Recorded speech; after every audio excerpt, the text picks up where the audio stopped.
और मुगल साम्राज्य मुगल वंश का संस्थापक बाबर था। बाबर तथा उत्तरवर्ती मुगल शासक तुर्क एवं सुन्नी मुसलमान थे। बाबर ने मुगल वंश की स्थापना के साथ ही बादशाही की स्थापना की, जिसके तहत शासक को बादशाह कहा जाता था। बाबर 1526 से 1530 ईस्वी। बाबर का जन्म फरवरी 1483 ईस्वी में हुआ था। इसके पिता उमर शेख मिर्जा फरगना नामक छोटे राज्य के शासक थे। बाबर फरगना की गद्दी पर 8 जून 1494 ईस्वी में बैठा। बाबर ने 1507 ईस्वी में बादशाह की उपाधि धारण की, जिससे अब तक किसी मैसूर शासक ने धारण नहीं की थी। बाबर के 4 पुत्र थे, हुमायूं, कामरान, अस्करी तथा हिंदाल। बाबर ने भारत पर 5 बार आक्रमण किया। बाबर का भारत के विरुद्ध किया गया प्रथम अभियान 1519 ईस्वी में यूसुफजाई जाति के विरुद्ध था। इस अभियान में बाबर ने बाजौर और बेहरा को अपने अधिकार में कर लिया। पानीपत के प्रथम युद्ध में बाबर ने पहली बार तुगलमाई युद्ध नीति एवं तोपखाने का प्रयोग किया था। उस्ताद अली एवं मुस्तफा बाबर के 2 प्रसिद्ध निशानेबाज थे, जिसने पानीपत के प्रथम युद्ध में भाग लिया था। बाबर द्वारा लड़े गए प्रमुख युद्ध वर्ष पक्ष के परिणाम। पानीपत का प्रथम युद्ध 21 अप्रैल 1526। इब्राहिम लोधी में बाबर विजयी। खानवा का युद्ध 17 मार्च 1527। राणा सांगा बाबर विजयी। चंदेरी का युद्ध 29 जनवरी 1528 में मेदिनी राय में बाबर विजयी। कागड़ा का युद्ध 6 मई 1529। अफगानों एवं बाबर विजयी। इब्राहिम लोधी मध्यकाल का प्रथम शासक था जो युद्ध स्थल में मारा गया। इसके साथ उसका मित्र ग्वालियर के राजा विक्रमजीत भी युद्ध में मारा गया। हुमायूं ने कोहिनूर हीरा ग्वालियर के दिवंगत राजा विक्रमजीत के परिवार से प्राप्त किया था। बाबर को अपनी उदारता के लिए कलंदर की उपाधि दी गई। खानवा युद्ध में बाबर ने राणा सांगा के खिलाफ जिहाद का नारा दिया और युद्ध में विजय के बाद गाजी की उपाधि धारण की। 30 जनवरी 1528 ईस्वी को जहर दे देने के कारण राणा सांगा की मृत्यु हो गई। बाबर ने बंगाल के शासक नुसरत शाह के साथ 6 मई 1529 ईस्वी को दूसरे की संप्रभुता का सम्मान करने का वादा करते हुए एक संधि की, जिसके अनुसार नुसरत शाह ने अफगान विद्रोहियों को शरण न देने का वचन दिया। करीब 48 वर्ष की आयु में 26 दिसंबर 1530 ईस्वी को आगरा में बाबर की मृत्यु हो गई। प्रारंभ में बाबर के शव को आगरा के आराम बाग में दफनाया गया। बाद में काबुल में उसके द्वारा चुने गए स्थान पर दफनाया गया। बाबर की मातृभाषा तुर्की थी, लेकिन वह अरबी और फारसी का भी अच्छा ज्ञाता था। बाबर ने अपनी आत्मकथा बाबरनामा तुर्की में की रचना की, जिसका अनुवाद बाद में फारसी भाषा में अब्दुल रहीम खाना ने किया। अपनी आत्मकथा में बाबर ने औपचारिक बागों की योजना और उनके बागों बनाने में अपनी रुचि का वर्णन किया है। अक्सर ये बाग दीवार से घिरे होते थे। संस्कृति मनोहरों द्वारा 4 भागों में विभाजित आयताकार अहाते में स्थित थे। 4 समान हिस्सों में बटे होने के कारण ये 4 भाग कहलाते थे। 4 भाग बनाने की परंपरा की शुरुआत अकबर के समय से हुई। बाबर को मुबैयान नामक पदशैली का भी जन्मदाता माना जाता है। बाबर प्रसिद्ध नक्शबंदी सूफी ख्वाजा उबैदुल्ला अहरार का अनुयायी था। बाबर का उत्तराधिकारी हुमायूं हुआ। हुमायूं 1530 से 1556 ईस्वी। नसीरुद्दीन हुमायूं 29 दिसंबर 1530 ईस्वी को आगरा में 23 वर्ष की अवस्था में सिंहासन पर बैठा। गद्दी पर बैठने से पहले हुमायूं बद खां का सूबेदार था। अपने पिता के निर्देश के अनुसार हुमायूं ने अपने राज्य का बंटवारा अपने भाइयों में कर दिया। इसने कमरान को काबुल और कंधार, मिर्जा अस्करी को संभाल, मिर्जा हिंदाल को अलवर एवं मेवाड़ की जागीरें दी। अपने चचेरे भाई सुलेमान मिर्जा को हुमायूं ने बदखा प्रदेश दिया। 1533 ईस्वी में हुमायूं ने दीनपना नामक एक नगर की स्थापना की थी। चौसा का युद्ध 25 जून 1539 ईस्वी में शेर खां एवं हुमायूं के बीच हुआ। इस युद्ध में शेर खां विजयी रहा। इसी युद्ध के बाद शेर खां ने शेर शाह की पदवी ग्रहण कर ली। बिलग्राम का या कन्नौज युद्ध 17 मई 1540 ईस्वी में शेर खां एवं हुमायूं के बीच हुआ। इस युद्ध में भी हुमायूं पराजित हुआ। शेर खां ने आसानी से आगरा एवं दिल्ली पर कब्जा कर लिया। बिलग्राम युद्ध के बाद हुमायूं सिंध चला गया, जहां उसने 15 वर्षों तक कुमकरू जैसा निर्वासन जीवन व्यतीत किया। निर्वासन के समय हुमायूं ने हिंदाल के आध्यात्मिक गुरु फारसवासी शिया मीर बाबा दोस्त उर्फ मीर अली अकबर जामी की पुत्री हमीदा बानो बेगम से 29 अगस्त 1541 ईस्वी को निकाह कर लिया। कालांतर में हमीदा से ही अकबर जैसे महान सम्राट का जन्म हुआ। 1555 ईस्वी में हुमायूं ने पंजाब के सूरी शासक सिकंदर को पराजित कर पुनः दिल्ली की गद्दी पर बैठा। हुमायूं द्वारा लड़े गए 4 प्रमुख युद्धों का क्रम है: देवरा 1531, चौसा 1539, बिलग्राम 1540 एवं सरहिंद का युद्ध 1555 ईस्वी।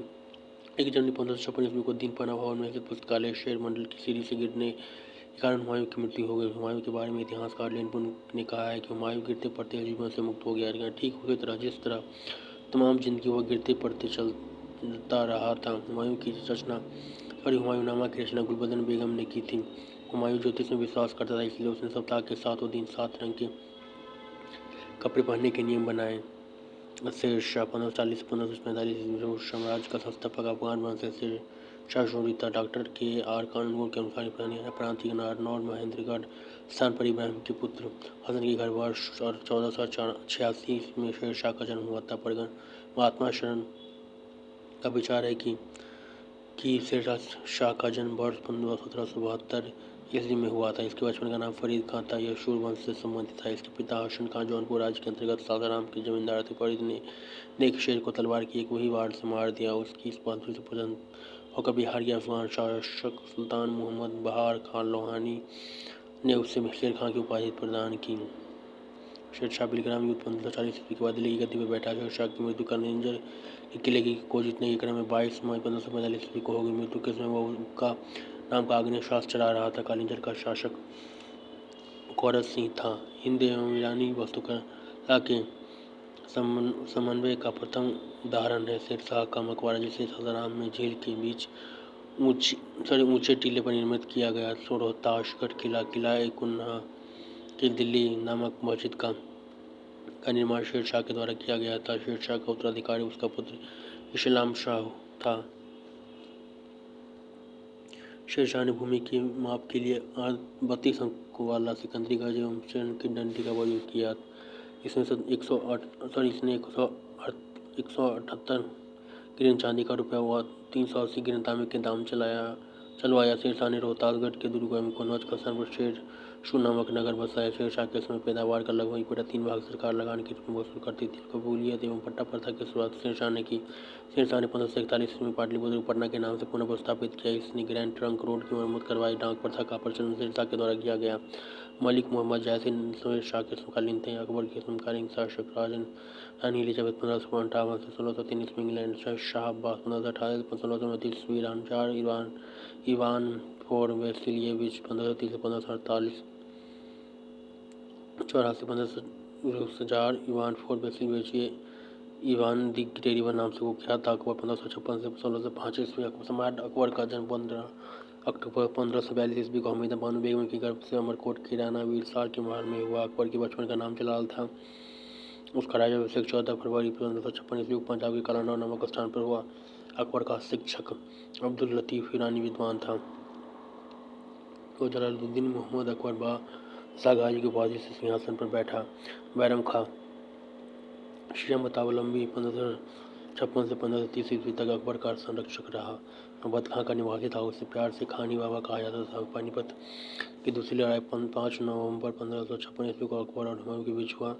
इस युद्ध में अकबर की विजय हुई थी। 31 जनवरी 1561 को मक्का की तीर्थ यात्रा के दौरान पाटन नामक स्थान पर मुबारक खां नामक युवक ने बैरम खां की हत्या कर दी। मई 1562 में अकबर ने हरमदल से अपने को पूर्णतः मुक्त कर लिया। हल्दी घाटी का युद्ध 18 जून 1536 को मेवाड़ के शासक महाराणा प्रताप एवं अकबर के बीच हुआ। इस युद्ध में अकबर विजयी हुआ। इस युद्ध में मुगल सेना का नेतृत्व मानसिंह एवं आसफ खां ने किया। अकबर का सेनापति मानसिंह था। हल्दी घाटी युद्ध के समय कुंभलगढ़ राणा प्रताप की राजधानी थी। राणा की ओर से इस युद्ध में हाकिम खां सूर के नेतृत्व में एक अफगान फौजी टुकड़ी एवं भीलों की छोटी सी सेना ने भाग लिया था। महाराणा प्रताप की मृत्यु 19 जनवरी 1597 ईस्वी में सख्त धनुष की प्रतिद्वंद चढ़ाने समय अंदरूनी चोट लगने के कारण हो गई। हल्दी घाटी के युद्ध के बाद राणा प्रताप ने डूरंगपुर के निकट चावर में नई राजधानी बनाई। तीन इलाही धर्म का प्रधान पुरोहित अकबर था। दीवानी इलाही धर्म स्वीकार करने वाला प्रथम एवं अंतिम हिंदू शासक शाह राजा बीरबल था। महेश दास नामक ब्राह्मण को राजा बीरबल की पदवी दी गई थी, जो हमेशा अकबर के दबाव में रहता था। अकबर ने जैन धर्म के जैनाचार्य हरि विजय सूरी को जगत गुरु की उपाधि प्रदान की। अकबर ने शाही दरबार में एक अनुष्ठान के रूप में सूर्य उपासना शुरू करवाई। राजस्व प्राप्ति की जबरदस्ती प्रणाली अकबर के शासनकाल में प्रचलित थी। अकबर के दीवान राजा टोडरमल खत्री जाति ने 1580 ईस्वी में धर्मशाला बंदोबस्त व्यवस्था लागू की। अकबर द्वारा जीते गए प्रदेश क्रम संख्या प्रदेश शासक वर्ष मुगल सेनापति मालवा बाज बहादुर 1561 आजम खां पीर मोहम्मद चुनार अफगानों का शासन 1562 अब्दुल्ला खां गोंडवाना वीर नारायण एवं दुर्गावती 1564 आसफ खां अजमेर बहार में 1562 शिक्षा से दीनता स्वीकारी मेरता जयमल 1562 सरफुद्दीन मेवाड़ उदय सिंह राणा प्रताप 1568 स्वयं अकबर मानसिंह वासव खां रणथंभ और सूरजनहाड़ा 1569 भगवान दास एवं अकबर कालिंजर रामचंद्र 1569 मजनू खां काकसा मारवाड़ राव चंद्र सिंह 1570 शिक्षा से अधिकारी जैसलमेर रावल हरि राय 1570 शिक्षा से अधीनता स्वीकारी बीकानेर जय कल्याण माल 1570 शिक्षा से अधीनता स्वीकारी गुजरात मुजफ्फर खां त्री 1571 सम्राट अकबर बिहार व बंगाल दाऊद खां 1574 से क्षेत्र मुनीम खान खाना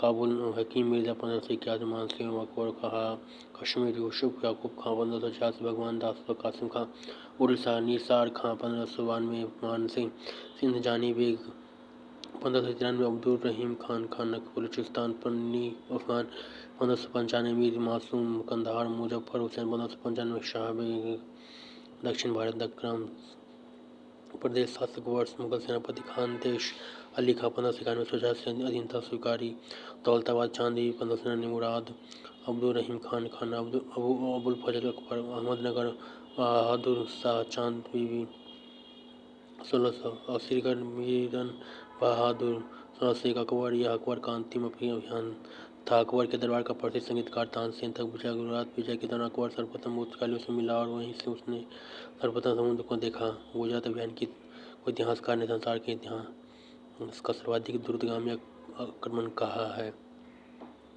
अकबर की कुछ महत्वपूर्ण कार्य दास प्रथा का अंत वर्ष 1562 अकबर को हरामदल से मुक्ति 1562 तीर्थ यात्रा का समाप्त 1563 जजिया का समाप्त 1564 फतेहपुर सीकरी की स्थापना राजधानी की आगरा से फतेहपुर सीकरी का स्थानांतरण 1571 इबादत खाने की स्थापना 1575 इबादत खाने में सभी धर्मों के लोगों के प्रवेश की अनुमति 1578 मजहर की घोषणा 1579 दिन इलाही की स्थापना 1582 इलाही सम्मत की शुरुआत 1583 राजधानी लाहौर स्थानांतरित 1585 अकबर के दरबार के प्रसिद्ध चित्रकार अब्दुल समद दशवंत एवं बशावन अकबर के दरबार के चित्रकार थे। अकबर के शासनकाल के प्रमुख गायक तानसेन बाज बहादुर बाबा रामदास तथा बैजू बाबरा थे। अकबर की शासन प्रणाली की प्रमुख विशेषता मनसबदारी थी। अकबर के समकालीन प्रसिद्ध सूफी संत शेख सलीम चिश्ती थे। अकबर की मृत्यु 16 अक्टूबर 1605 ईस्वी को हुई से आगरा के निकट सिकंदरा में दफनाया गया। स्थापत्य कला के क्षेत्र में अकबर की महत्वपूर्ण कृतियाँ हैं। दिल्ली में हुमायूं का मकबरा, आगरा का लाल किला, फतेहपुर सीकरी में शाही महल, दीवान खास पंचमहल, बुलंद दरवाजा जोधाबाई का महल, इबादत खाना, इलाहाबाद का किला और लाहौर का किला। अकबर के दरबार को सुशोभित करने वाले नवरत्न थे अबुल फजल 1551 से 1602, फैजी 1547 से 1595, तानसेन बीरबल 1528 से 1583, टोडर महाराजा मान सिंह, अब्दुल रहीम खान ने खाना फकीर अजीउद्दीन मुल्ला दो प्याजा अब्दुल फजल का बड़ा भाई फैजी अकबर के दरबार में राजकवि के पद पर आसीन था। अबुल फजल ने अकबरनामा नाम ग्रंथ की रचना की। वह दीन इलाही धर्म का मुख्य पुरोहित था। संगीत सम्राट तानसेन का जन्म 1506 ईस्वी में ग्वालियर में एक ब्राह्मण परिवार में हुआ था। इनका असली नाम तनु पांडे था। इनकी प्रमुख कृतियाँ थी मियाँ की टोरी, मियाँ का मल्हार, मियाँ का सारंग, दरबारी कान्हादी, भरण बानी विलास की उपाधि अकबर ने तानसेन को दी थी। तानसेन अकबर के दरबार में आने से पूर्व रीवा के राजा रामचंद्र के राजश्रय में थे। अकबर के काल में स्वामी हरिदास भी एक महान संगीतज्ञ थे। वे वृंदावन में रहकर भगवान की उपासना करते थे। एक मत के अनुसार हरिदास तानसेन के गुरु थे, जबकि कुछ विद्वान हरिदास एवं तानसेन दोनों को मानसिंह तोमर का शिष्य बतलाते हैं। यह भी प्रचलित है कि हरिदास का गाना सुनने के लिए अकबर को उनकी कुटिया पर जाना पड़ा, क्योंकि इन्होंने अकबर के दरबार में आने से मना कर दिया था। इनका कहना था कि वे केवल अपने भगवान के लिए ही गाते। दरबार से उनका कोई सरोकार नहीं। अकबर ने भगवान दास अजमेर के राजा बहारमल के पुत्र को अमीर उल उमरा की उपाधि दी। यूसुफजैयों के विरुद्ध को दबाने के दौरान बीरबल की हत्या हो गई। 1602 ईस्वी में सलीम जहांगीर के निर्देश पर दक्षिण से आगरा की ओर आ रहे अबुल फजल को रास्ते में वीर सिंह बुंदेला नामक सरदार ने हत्या कर दी। मुगल सम्राट अकबर ने अनुवाद विभाग की स्थापना की। नकीब खां, अब्दुल कादिर बदायूं तथा शेख मुहम्मद सुल्तान ने रामायण एवं महाभारत का फारसी अनुवाद किया और महाभारत का नाम राजकुमार युद्धों की पुस्तक रखा। पंचतंत्र का फारसी भाषा में अनुवाद अबुल फजल ने अनवर ए सादात नाम से तथा मौलाना हुसैन फैज ने याद ए दानिश नाम से किया। हाजी इब्राहिम सरहदी ने अथर्ववेद का, मुल्ला शाह मोहम्मद ने राजतरंगिणी का, अब्दुल रहीम खान खाना ने तुर्की की बाबरी का तथा फैजी ने लीलावती का फारसी में अनुवाद किया। फैजी ने नल दमयंती सूरदास द्वारा रचित कथा को फारसी में अनुवाद कर उसका नाम सहेली रखा। अकबर के काल को हिंदी साहित्य का स्वर्णकाल कहा जाता है। अकबर ने बीरबल को कवि प्रिय एवं नरहरि को महापात्र की उपाधि प्रदान किया। बुलंद दरवाजा का निर्माण अकबर ने गुजरात विजय के उपलक्ष्य में करवाया था। 4 बाग बनाने की परंपरा अकबर के समय शुरू हुई। अकबर ने सीरी कलम की उपाधि अब्दुल समद को एवं जरी कलम की उपाधि मोहम्मद हुसैन कश्मीरी को दिया। मुगलों की राजकीय भाषा फारसी थी। अकबर नगारा नामक वाद्य यंत्र बजाता था। जहांगीर 1606 से 1627 ईस्वी अकबर का उत्तराधिकारी सलीम हुआ, जो 24 अक्टूबर 1605 ईस्वी को नूरुद्दीन मोहम्मद जहांगीर बादशाही गाजी की उपाधि धारण कर गद्दी पर बैठा। जहांगीर का जन्म 30 अगस्त 1569 में हुआ था। अकबर ने अपने पुत्र का नाम सलीम सूफी संत शेख सलीम चिश्ती के नाम पर रखा। जहांगीर को न्याय की जंजीर के लिए याद किया जाता है। यह जंजीर सोने की बनी थी, जो आगरा के किले के शाहबुर्ज एवं यमुना तट पर स्थित पत्थर के खंभे में लगवाई हुई थी। जहांगीर द्वारा शुरू की गई जो कि जहांगीर नामक आत्मकथा को पूरा करने का श्रेय मोतीबिंद खां को है। जहांगीर के सबसे बड़े पुत्र खुसरो ने 1606 ईस्वी में अपने पिता के विरुद्ध विद्रोह कर दिया। खुसरो और जहांगीर की सेना के बीच युद्ध जालंधर के निकट भैरवल नामक मैदान में हुआ। खुसरो को पकड़कर कैद में डाल दिया गया। खुसरो की सहायता देने के कारण जहांगीर ने सिखों के 5वें गुरु अर्जुन देव को फांसी दिलवा दी। खुसरो गुरु से गोविंदवाल में मिला था। अहमदनगर के वजीर मलिक मुअम्मर के विरुद्ध सफलता से खुश होकर जहांगीर ने खुर्रम को शाहजहां की उपाधि प्रदान की। 1622 ईस्वी में कंधार मुगलों के हाथ से निकल गया। शाहबाश ने इस पर अधिकार कर लिया। नूरजहां ईरान निवासी मिर्जा गयास बेग की पुत्री नूरजहां का वास्तविक नाम मेहरुन्निसा था। 1594 में नूरजहां का विवाह अली कुली बेग से हुआ। अली कुली बेग से संपन्न हुआ। जहांगीर ने एक शेर मारने के कारण अली कुली बेग को शेर अफगान की उपाधि प्रदान की। 1607 ईस्वी में शेर अफगान की मृत्यु के बाद मेहरुन्निसा अकबर की विधवा सलीम बेगम की सेवा में नियुक्त हुई। सर्वप्रथम जहांगीर ने नवरोज त्योहार के अवसर पर मेहरुन्निसा को देखा और उसके सौंदर्य पर मुग्ध होकर जहांगीर ने मई 1611 ईस्वी में उससे विवाह कर लिया। विवाह के पश्चात जहांगीर ने उसे नूरमहल एवं नूरजहां की उपाधि प्रदान की। नूरजहां के समय में जहांगीर ने चांदी के सिक्के जारी किए। जहांगीर ने गियास बेग को शाही दीवान बनाया एवं इत्माद उद्दौला की उपाधि दी। जहांगीर के शासनकाल में ईरानियों को उच्च पद प्राप्त हुए। लाडली बेगम शेर अफगान एवं मेहरुन्निसा की पुत्री थी, जिसकी शादी जहांगीर के पुत्र शहरयार के साथ हुई थी। नूरजहां की मां असमत बेग ने गुलाब से इत्र निकालने की विधि खोजी थी।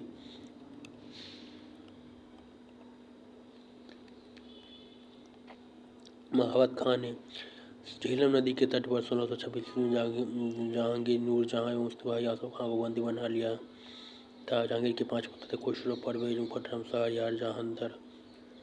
28 अक्टूबर 1627 को भीमबार नामक स्थान पर जहांगीर की मृत्यु हो गई। उसे शहादत लाहौर में रावी नदी के किनारे दफनाया गया। मुगल चित्रकला अपने चरमोत्कर्ष पर जहांगीर के शासनकाल में पहुंची। जहांगीर के दरबार के प्रमुख चित्रकार थे आगा खां, अबुल हसन, मोहम्मद नासिर, मोहम्मद मुराद, उस्ताद मंसूर, विष्णु दास, मनोहर एवं गोवर्धन, फारूक बेग, दौलत।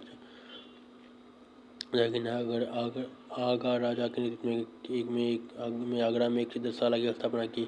हमजा नामाकरण विषय चित्रकला है। उस्ताद मंसूर एवं अब्दुल हसन की ओर जहांगीर ने क्रमशः नादिर एवं नादिरुज्जमा की उपाधि प्रदान की। इसने संस्कृत के कवि जगन्नाथ को पंडित राज की उपाधि दी।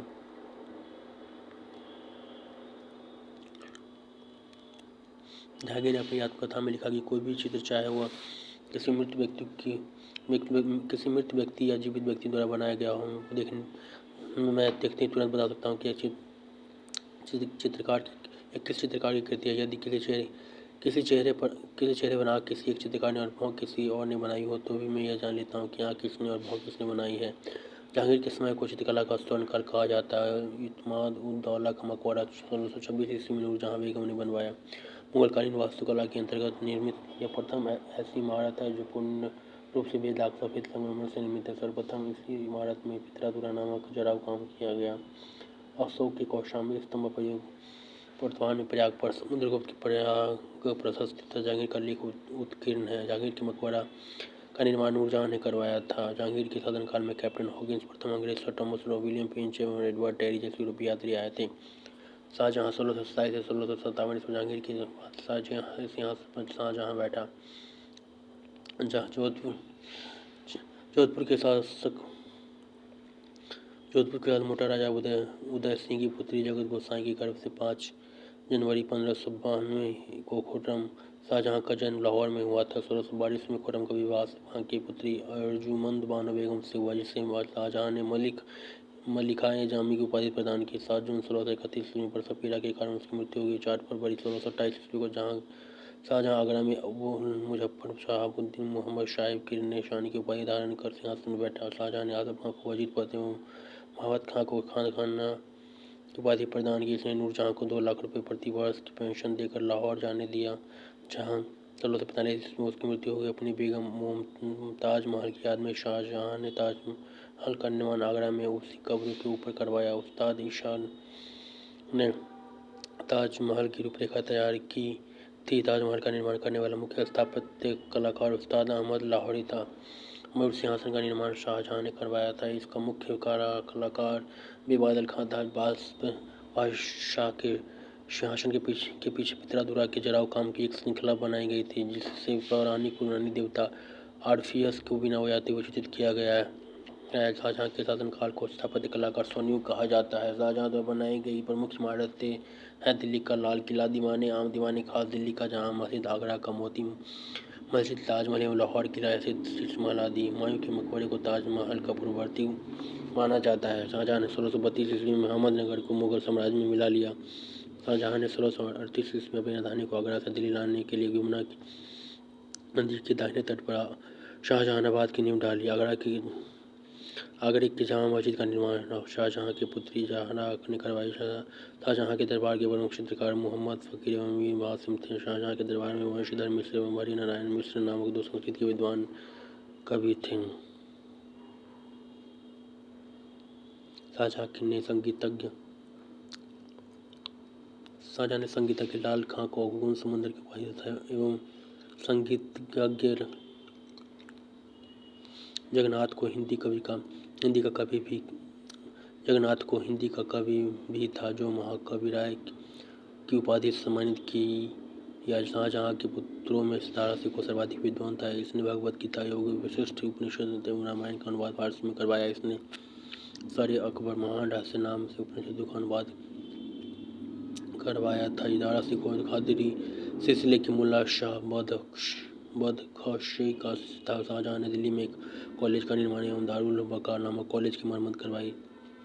सितंबर 1697 ईस्वी में शाहजहां के गंभीर रूप से बीमार पड़ने और मृत्यु का अफवाह फैलने के कारण उसके पुत्रों के बीच उत्तराधिकार का युद्ध प्रारंभ हुआ। उस समय सूजा बंगाल, मुराद गुजरात एवं औरंगजेब दक्कन में था। 15 अप्रैल 1658 ईस्वी में दारा और औरंगजेब के बीच धर्मठ का युद्ध हुआ। इस युद्ध में दारा की पराजय हुई। दामोगढ़ का युद्ध 29 मई 1658 ईस्वी को दारा एवं औरंगजेब के बीच हुआ। इस युद्ध में भी दारा की हार हुई। उत्तराधिकार का अंतिम युद्ध देवराय की घाटी में मार्च 1659 में हुआ। 1659 ईस्वी को हुआ। इस युद्ध में दारा को पराजित होने पर उसे इस्लाम धर्म की अवहेलना करने के अपराध में 30 अगस्त 1659 ईस्वी को हत्या कर दी गई। दारा सिकोह ने अपना निर्वासित जीवन अलवर राजस्थान के कबाड़ी जिला में बिताया। इस किला का निर्माण जयसिंह सगेन ने किया था। शाह बुलंद Iqbal king of Lofty Fortune के रूप में दारा सिकोह जाना जाता है। 8 जून 1658 को औरंगजेब ने शाहजहां को बंदी बना लिया। आगरा के किले में अपने कैदी जीवन के 8वें वर्ष अर्थात 22 जनवरी 1666 को 74 वर्ष की अवस्था में शाहजहां की मृत्यु हो गई। औरंगजेब 1658 से 1707। औरंगजेब का जन्म 24 अक्टूबर 1618 को दोहाद गुजरात नामक स्थान पर हुआ था। औरंगजेब के बचपन का अधिकांश समय नूरजहां के पास बीता। 18 मई 1638 को फारस के राजघराने की दिलदास बानो बेगम के साथ औरंगजेब का निकाह हुआ। आगरा पर कब्जा कर जल्दबाजी में औरंगजेब ने अपना राज्याभिषेक अबुल मुजफ्फर औरंगजेब बहादुर आलमगीर की उपाधि से 31 जुलाई 1658 ईस्वी को करवाई। देवराय की युद्ध में सफल होने के बाद 15 मई 1659 को औरंगजेब ने दिल्ली में प्रवेश किया और शाहजहाँ के साथ शानदार महल में 5 जून 1659 ईस्वी को दूसरी बार राज्याभिषेक करवाया। औरंगजेब के गुरु थे मोहम्मद हकीम। औरंगजेब सुन्नी धर्म को मानता था, जिसे जिंदा पीर कहा जाता था। जय सिंह और शिवाजी के बीच पुरंदर की संधि 22 जून 1665 को संपन्न हुई। मई 1666 को आगरा के किले की दीवाने आम में औरंगजेब के समक्ष शिवाजी उपस्थित हुआ। यहाँ शिवाजी को कैद कर जयपुर भवन में रखा गया। इस्लाम नहीं स्वीकार करने के कारण सिखों के 9वें गुरु तेग बहादुर की हत्या औरंगजेब ने 1675 ईस्वी में दिल्ली में करवा दी। औरंगजेब ने 1679 ईस्वी में जजिया कर को पुनः लागू किया। औरंगजेब ने बीबी का मकबरा का निर्माण 1679 ईस्वी में औरंगाबाद महाराष्ट्र में करवाया। 1650 ईस्वी में बीजापुर एवं 1687 ईस्वी में गोलकुंडा को औरंगजेब ने मुगल साम्राज्य में मिला लिया। मदना एवं अकना नामक ब्राह्मणों का संबंध गोलकुंडा के शासक अबुल हसन से था। औरंगजेब किसमें हुए जाट विद्रोह का नेतृत्व खुला एवं राजाराम ने किया था। 1670 ईस्वी में तिलपत की लड़ाई में जाट परास्त हुए। गोकुल को मौत के घाट उतार दिया गया। उसके बावजूद जाटों ने 1685 ईस्वी में राजाराम के नेतृत्व में पुनः विद्रोह किया। इन जाटों ने सिकंदरा में स्थित अकबर के मकबरे को लूटा। भरतपुर राजवंश की नींव औरंगजेब के शासनकाल में जाट नेता एवं राजा राम के भतीजा चूड़ामन ने डाल लिया। औरंगजेब के समय में हिंदू मानसबदारों की संख्या लगभग 337 थी और अन्य मुगल सम्राटों की तुलना में अधिक थी। औरंगजेब सर्वाधिक हिंदू अधिकारियों की नियुक्ति करने वाला मुगल सम्राट था। औरंगजेब का पुत्र अकबर ने दुर्गादास के भकावे में आकर अपने पिता के खिलाफ विद्रोह किया। औरंगजेब ने कुरान को अपने शासन का आधार बनाया। इसने सिक्के पर कलमा खुदवाना, नवरोज का त्यौहार मनाना, भांग की खेती करना, गाना बजाना, चरखा दर्शन, तूला दान प्रथा। इस प्रथा में सम्राट को उसके जन्म दिवस पर सोने, चांदी तथा अन्य वस्तुओं से तौलने की बढ़ा थी। यह अकबर के जमाने में प्रारंभ हुई थी। आदि पर प्रतिबंध लगा दिया। औरंगजेब ने दरबार में संगीत पर पाबंदी लगा दी था। सरकारी संगीतज्ञों को अवकाश दे दिया। भारतीय शास्त्रीय संगीत की फारसी में सबसे अधिक पुस्तकें औरंगजेब के शासनकाल में लिखी गई। औरंगजेब स्वयं बीना बजाने में दक्ष था। औरंगजेब ने 1665 ईस्वी में हिंदू मंदिरों को तोड़ने का आदेश दिया। इसके शासनकाल में तोड़े गए मंदिरों में सोमनाथ का मंदिर, बनारस का विश्वनाथ मंदिर एवं वीर सिंह देव द्वारा राजा जहांगीर काल में मथुरा में निर्मित केशव राय मंदिर थे। औरंगजेब की मृत्यु 20 फरवरी 1707 ईस्वी को हुई। इसने खुलदाबाद, जो अब रोजा कहलाता है, में दफनाया गया। औरंगजेब के समय लोगों की संख्या 20 थी। औरंगजेब दारुल हर्ब काफिलों का देश को दारुल इस्लाम का देश में परिवर्तित करने को महत्वपूर्ण लक्ष्य मानता था। औरंगजेब के शासनकाल में मुगल सेना में सर्वाधिक हिंदू सेनापति थे। फ्रांसीसी यात्री फ्रांकोइस बनी औरंगजेब के चिकित्सक थे। मुगल शासन में वर्तमान थी बरशत को विजारत कहा जाता था। बाबर के शासनकाल में वजीर पद काफी महत्वपूर्ण था। सम्राट के बाद शासन के कार्यों को संचालित करने वाला सबसे महत्वपूर्ण अधिकारी वकील था, जिसने कर्तव्य को अकबर ने दीवान, मीर बख्शी, सदर एवं मीर समन में विभाजित कर दिया। औरंगजेब के समय में असद खान ने सर्वाधिक 31 वर्षों तक दीवान के पद पर कार्य किया। मीर बख्शी द्वारा सरखत नाम के पत्र पर हस्ताक्षर के बाद ही सेना को हर महीने वेतन मिल पाता था। जब कभी सदर न्याय विभाग के प्रमुख कार्य करता था, तब उसे काजी कहा जाता था। लगानहीन भूमि मध्य मार्श का निरीक्षण सत्र करता था। सम्राट के घरेलू विभागों का प्रधान मीर समा कहलाता था। सूचना एवं गुप्तचर विभाग का प्रधान दारोगा डाक चौकी कहलाता था। शरीयत के प्रतिकूल कार्य करने वाले को रोकना, आम जनता के दुष्चरित्रता से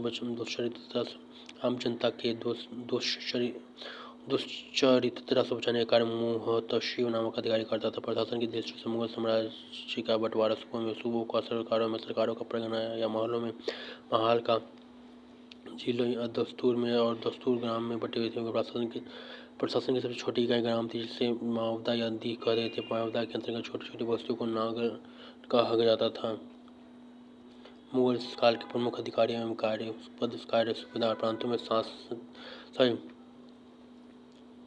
सुबेदार प्रांतों में शांति स्थापित करना, प्रांत कार्यकारिणी का प्रधान, दीवान प्रांतीय राजस्व का प्रधान, सीधे शाही दीवान के प्रति जवाबदेही बख्शी, प्रांतीय सैन्य प्रधान, फौजदार, जिले का प्रधान फौजी अधिकारी, आमिल या अमल गुजार, जिले का प्रमुख राजस्व अधिकारी, कोतवाल, नगर प्रधान, ठेकेदार, परगने का मुख्य अधिकारी, आमिल, ग्राम के कृषकों से प्रत्यक्ष संबंध बनाना एवं लगान निर्धारित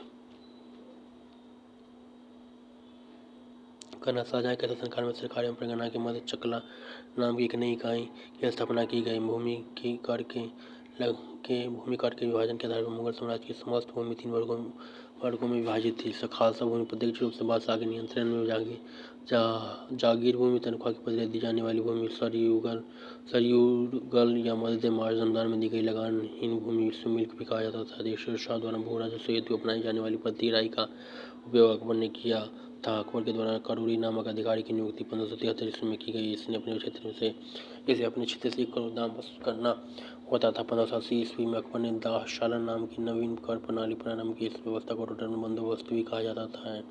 इस व्यवस्था के अंतर्गत भूमि को 4 भागों में विभाजित किया गया। फोरलज, इसमें नियमित रूप से खेती होती थी। वर्ष में 2 बार फसल पड़ती। इस भूमि पर 1 या 2 वर्ष के अंतराल पर खेती की जाती थी। चाचर, इस पर 3 से 4 वर्षों के अंतराल पर खेती की जाती थी। बंजर खेती हुई भूमि नहीं थी, इस पर लगान नहीं वसूला जाता था। 1570 से 31 ईस्वी में टोडरमल ने खालसा भूमि पर भू राजस्व की नवीन प्रणाली जब्ती प्रारंभ की। इसमें कर निर्धारण की 2 श्रेणी थी, को तखशीश एवं दूसरे को तहसील कहते थे। औरंगजेब ने अपने शासनकाल में नसक प्रणाली को अपनाया और भू राजस्व की राशि को उपज का आधा कर दिया। मुगल काल में कृषि 3 वर्गों में विभाजित थे। खुद काश्ती किसान उसी गांव की भूमि पर खेती करते थे जहां के वे निवासी थे। पाही काश्ती दूसरे गांव जाकर कृषि कार्य करते थे। मुजारियन खुद काश्त कृषकों से भूमि किराए पर लेकर कृषि कार्य करते थे। मुगल काल में रुपये की सर्वाधिक ढलाई औरंगजेब के समय में हुए। पुराना सिक्के का परीक्षण शाहजहां ने करवाया। जहांगीर ने अपने समय में सिक्कों पर अपनी आकृति बनवाई, साथ ही उस पर अपना एवं नूरजहां का नाम अंकित करवाया। मुगल कालीन लगान वसूल करने की व्यवस्थाएं गल्ला बख्शिश में फसल या कुछ भाग सरकार द्वारा ले लिया जाता था। नासक, इसमें खरीफ फसल के आधार पर लगान का अनुमान लगाकर फसल काटने पर उसे ले लिया जाता था। यह व्यवस्था बंगाल में थी। जब 30 में बोई गई फसल के आधार पर लगान का निश्चय किया जाता था, जो नकद लिया जाता था। सबसे बड़ा सिक्का संशव सोना का था। स्वर्ण का सबसे प्रचलित सिक्का इलाही था। मुगल कालीन अर्थव्यवस्था का आधार चांदी का रुपया था। दैनिक लेन देन के लिए तांबे के दाम का प्रयोग होता था। 1 रुपये में 40 दाम होते थे। मुगल सेना 4 भागों में विभक्त थी। पैदल सेना, घुड़सवार सेना, तोपखाना और हाथी सेना। मुगल कालीन सैन्य व्यवस्था मनसूबदारी प्रथा पर आधारित थी। इसे अकबर ने प्रारंभ किया था। 10 से 500 तक मनसब प्राप्त करने वाले मनसबदार, 500 से 2500 तक मनसब प्राप्त करने वाले उमरा और 2500 से ऊपर तक मनसब प्राप्त करने वाले अमीर आजम कहलाते थे। आजाद से व्यक्ति ने प्रतिष्ठा का ज्ञात होता था। सवार से पद, घुड़सवार दास्तों की संख्या का ज्ञात होता था। अकबर के शासनकाल में ऐसे 29 ऐसे मनसबदार थे जो 5,000 जात के पदवी के थे। और जब के शासनकाल तक ऐसे मनसबदारों की संख्या 79 थी। जागीर ने सवार पद में 2 अस्पा एवं सिहस्पा की व्यवस्था की। सर्वप्रथम यह पद महावत खां को दिया गया। जागीर ने सवार पद में 2 अस्पा एवं सिहस्पा की व्यवस्था की। सर्वप्रथम यह पद महावत खां को दिया गया। धन्यवाद। Thank you so much. All the best.